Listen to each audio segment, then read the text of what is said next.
We'll invite members of the public to the podium to speak with respect to non-agenda items under privilege of the floor.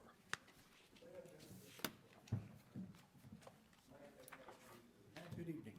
John Baines, 721 West 10th Street. I have something prepared tonight. I'm not usually the way I roll when I come in front of all of you, but I wanted to make sure everybody understood. Typically, I like to speak freestyle and go where it takes me. On this, I want to be sure I'm understood and saying exactly what I want to say, so I prepared this for your consideration. Almost exactly 1 year ago, myself and a small group of neighbors met in the backyard on a beautiful summer evening. We were very alarmed at the seeming rapid increase of total lawlessness in our neighborhood. We decided to put our heads together to figure out how to stand up and take our neighborhood back. We knew it wouldn't be easy. In our discussion, we came to the conclusion that much of the problem was the city's seeming total indifference to what was happening. We concluded that most our city officials didn't live here in our neighborhood, and patrols were a rarity. How would they know? It was decided in a subsequent meeting in a basement that the only way to let the powers that be know was to tell them, to shine a light on the problems we saw every day so that they could better see them. On September 21st, 2021, several of us began that process before the council during privilege of the floor. We knew the council's role in city government, but we also knew it was an opportunity to be heard on a very public platform. I believe the council heard us. In the following weeks and months, I do believe many of the council agreed with us that things were spiraling out of control in many areas of our city. Time and again, it has been explained to our now formalized group, the West End Neighborhood Watch, that change needs to start from the administration. So we have watched every move from the administration where law enforcement is concerned. To be fair, we have seen glimmers of hope through statements issued from the mayor's office. Glimmers, nothing more. No definitive action plan, nothing that says to the public, and more importantly, the lawbreakers, that the beginning of the end was coming for those terrorizing our neighborhoods, parks, and public spaces. Most of the statements and ideas from the mayor's office, if they did happen, would take years. There was no sense of urgency. There was no sense that they really saw anything wrong going on at all. In fact, the opposite happened on several occasions.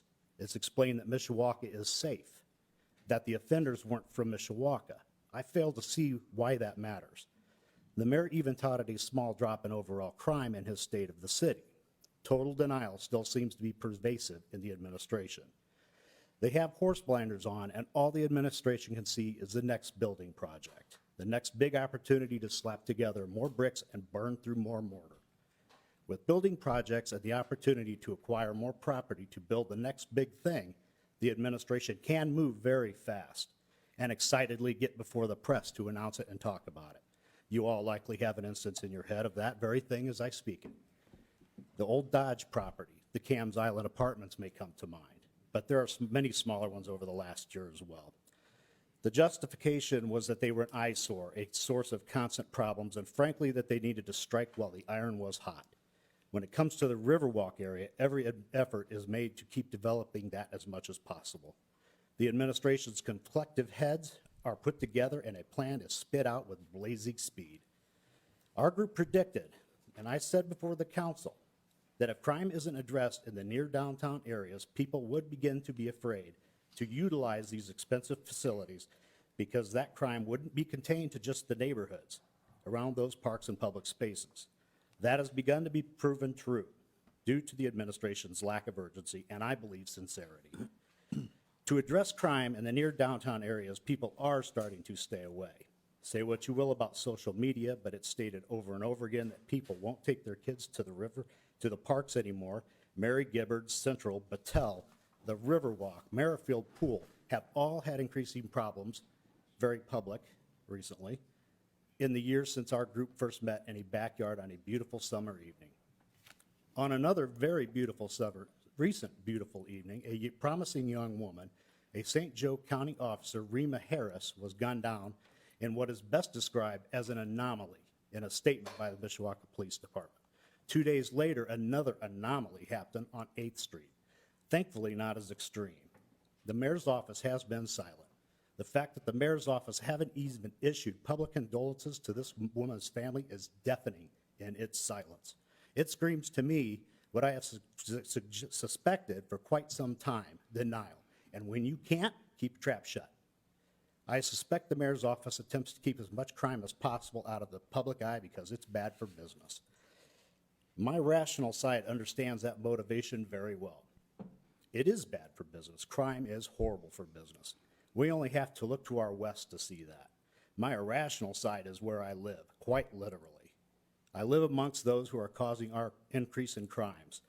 I see it. I hear about it. I've had the guns fired outside my very home and had the pleasure of seeing the orange circles in my driveway where the casings finally stopped spinning.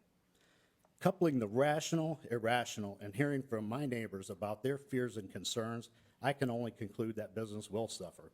The administration's business of building bigger, better things will suffer.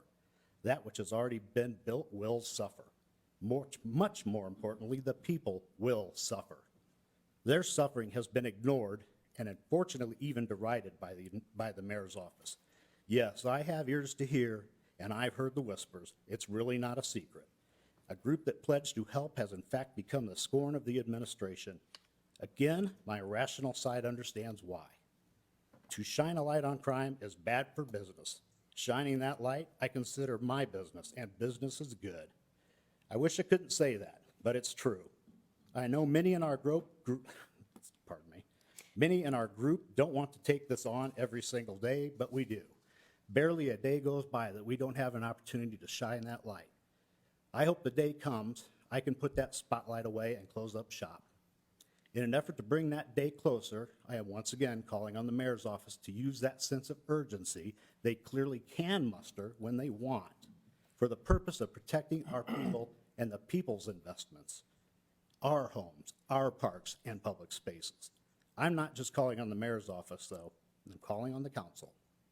I would like to see a joint resolution or signed public statement from the members of the council demanding a plan be developed and ultimately put in place by the administration to address crime in our most at-risk neighborhoods.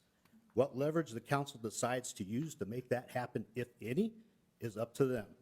But the council has a bully pulpit at their disposal. They may need to use it. I thank you all very much for the support you've shown over the last year. I look forward to continuing that for the betterment of every citizen in Mishawaka as we all work together to stem the tide before it really is too late. That's all I have. Thank you. Any questions for Mr. Baines? Thank you, sir.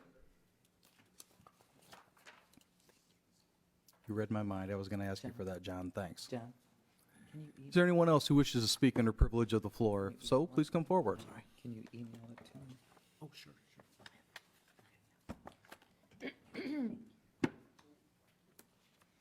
Good afternoon, Mr. President, honorable board members, Chief Witkowski, 200 North Church Street.